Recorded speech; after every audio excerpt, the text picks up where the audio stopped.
विद्या संसार में आपका स्वागत है। नमस्कार। चलिए आज की टॉपिक सिंधु घाटी सभ्यता को समझते हैं। सिंधु घाटी सभ्यता लगभग 2600 ईसा पूर्व से 1900 ईसा पूर्व तक विकसित हुई। इसके प्रमुख शहर जैसे हड़प्पा, मोहनजोदड़ो और कालीबंगा बहुत ही व्यवस्थित थे। इसमें उन्नत कला, व्यापार और एक अदृश्य लिपि का विकास हुआ। तो आज की हमारी इस गहन चर्चा का विषय यही है, the chronicles of the Indus valley civilisation. बिल्कुल। और ये एक ऐसा विषय है जो सच में दिमाग घुमा देता है। मतलब जब हम 4500 साल पहले की दुनिया की कल्पना करते हैं तो अक्सर हमारे दिमाग में क्या आता है? शायद छोटी छोटी बस्तियां या फिर लोग जो बस रोजाना अपने खाने पीने के लिए संघर्ष कर रहे हों। हाँ, बिल्कुल वही। लेकिन ठीक उसी समय हमारी धरती पर एक ऐसी जगह थी जहां लगभग हर घर में अपना एक प्राइवेट बाथरूम था। बाप रे, प्राइवेट बाथरूम, वो भी इतने साल पहले? जी हाँ, पक्की ईंटों के बहुमंजिला घर थे और ढकी हुई नालियों का एक ऐसा बेहतरीन नेटवर्क था जिसे अगर हम तुलना करें तो यूरोप के कई बड़े और आधुनिक माने जाने वाले शहरों ने भी 18वीं सदी तक हासिल नहीं किया था। सच में? ये सुनना तो किसी साइंस फिक्शन या फैंटेसी कहानी जैसा लगता है, लेकिन हमारे पास जो स्रोत हैं वो साफ बताते हैं कि ये पूरी तरह से एक ऐतिहासिक सच्चाई है।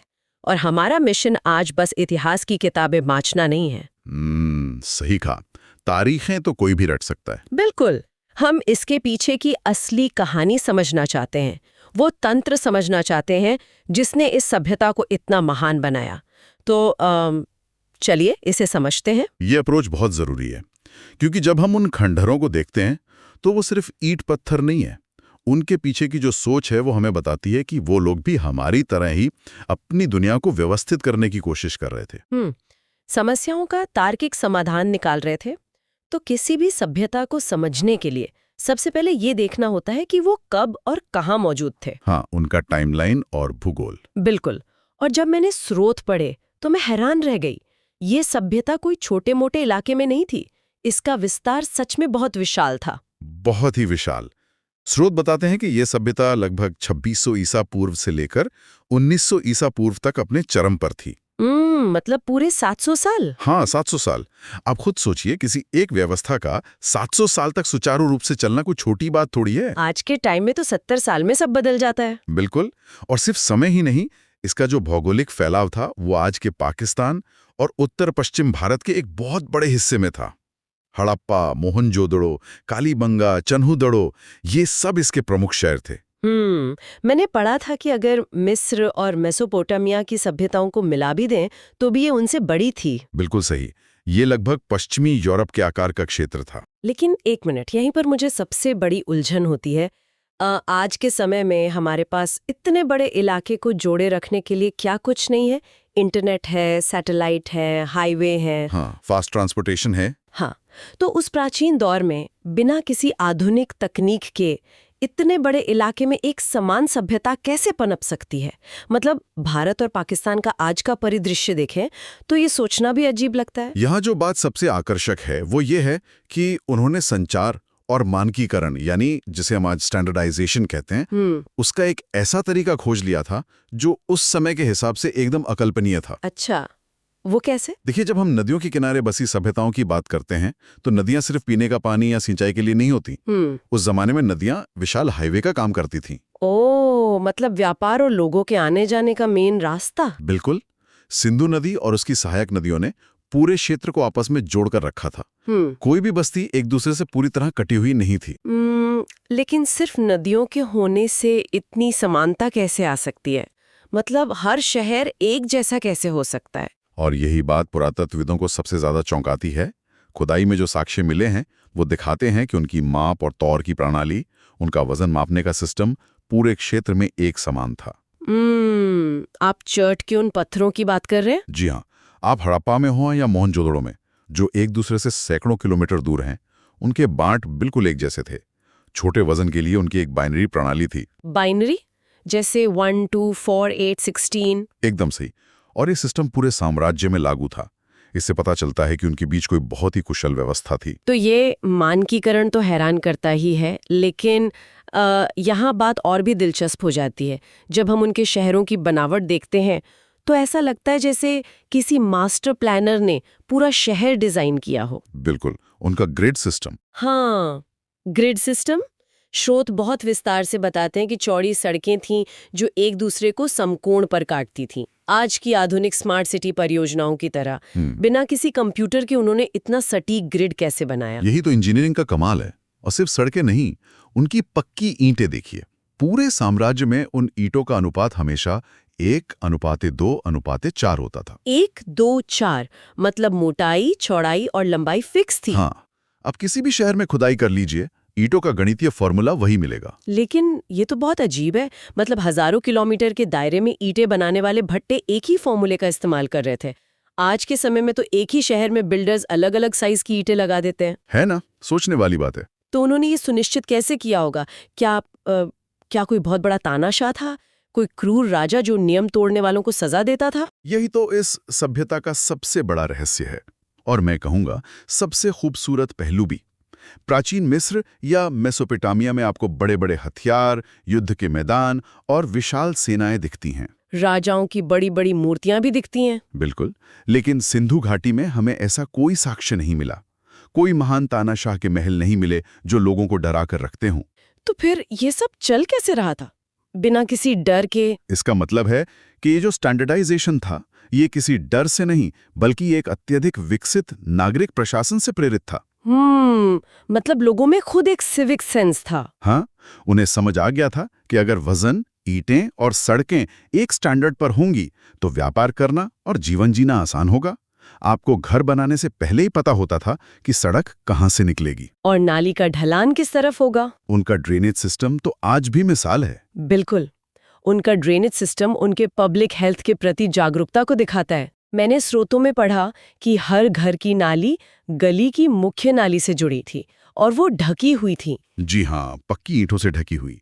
और गंदा पानी रिसकर पीने के पानी में न मिले, इसके लिए वो जिप्सम के गारे का इस्तेमाल करते थे। वाह, जिप्सम का गारा, मतलब वाटरप्रूफिंग भी कर रहे थे वो लोग। और जगह जगह मैनहोल भी बनाए थे ताकि नियमित सफाई हो सके। इससे तो ये साफ है कि साफ सफाई सिर्फ उनके घर के अंदर तक सीमित नहीं थी।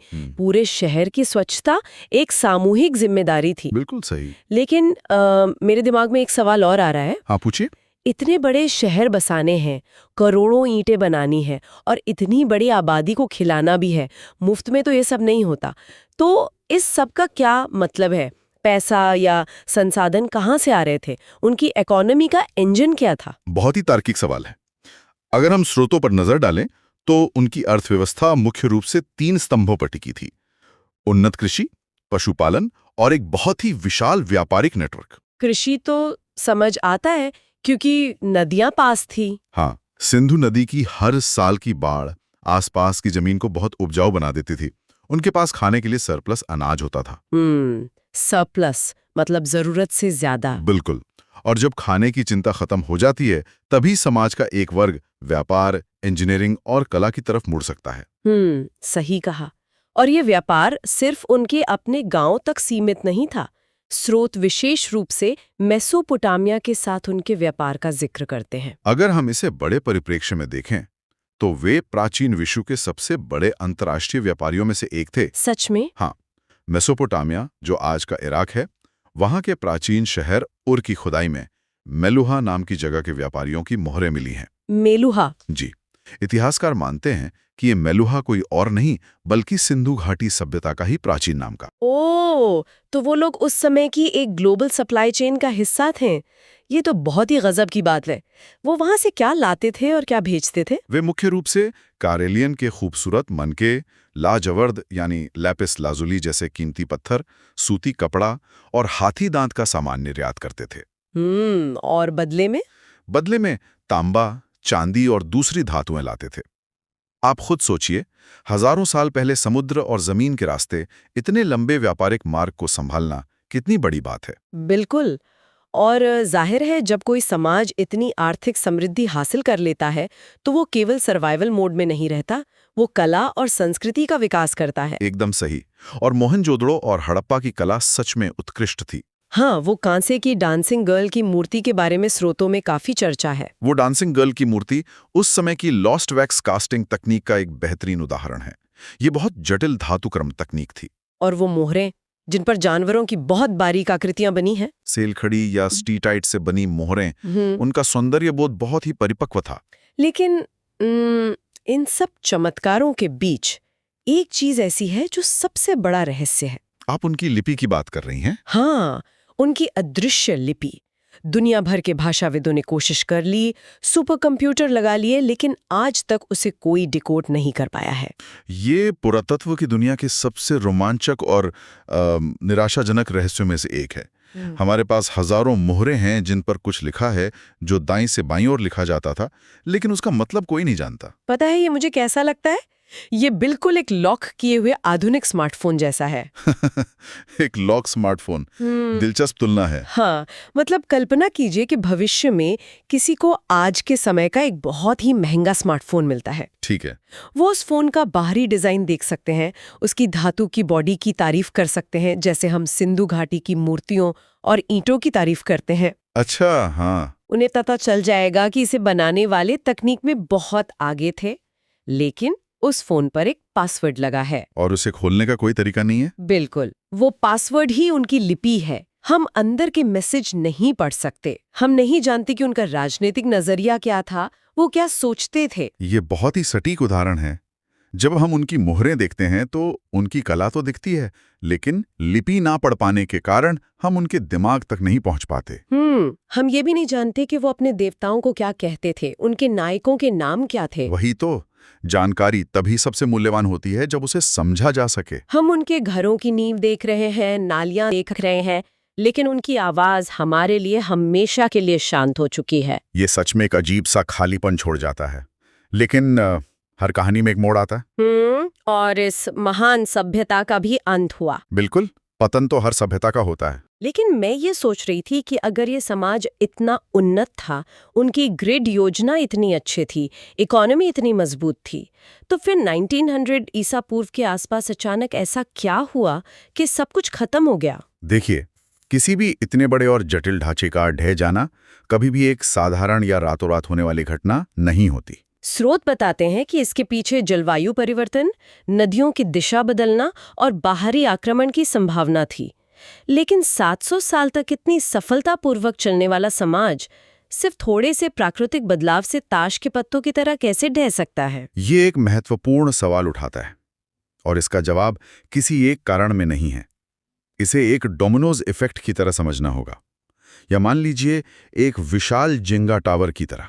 ओह, वो गेम जिसमें हम लकड़ी के ब्लॉक्स निकालते हैं। एकदम सही। एक जेंगा टावर देखने में बहुत मजबूत और संतुलित लगता है, लेकिन जब आप नीचे से एक एक करके ब्लॉक निकालने लगते हैं तो एक पल ऐसा आता है जब पूरा का पूरा टावर भरभरा कर गिर जाता है। तो इस सभ्यता के जेंगा टावर का पहला ब्लॉक कौन सा था जो खिसका? सबसे मजबूत साक्ष्य बताते हैं कि वो पहला ब्लॉक था जलवायु परिवर्तन।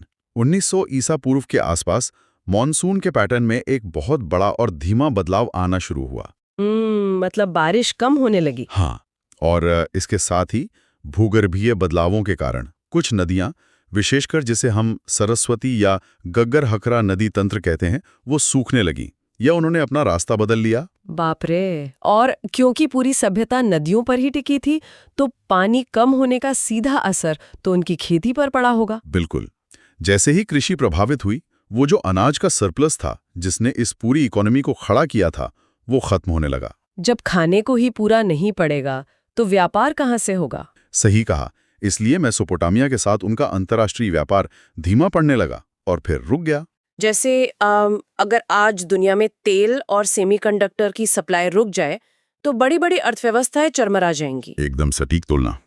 जब व्यापार रुका और संसाधन कम हुए तो उन विशाल ग्रिड वाले शहरों को बनाए रखना असंभव हो गया। प्रशासन का ढांचा कमजोर पड़ गया होगा। हाँ, और फिर लोग उन बड़े शहरों को छोड़कर पूर्व और दक्षिण की ओर छोटी छोटी बस्तियों में पलायन करने लगे, जहां शायद पानी उपलब्ध था। और जब कोई समाज अंदर से इतना टूट जाता है तो वो बाहरी आक्रमणों के प्रति भी कमजोर हो जाता है। बिल्कुल।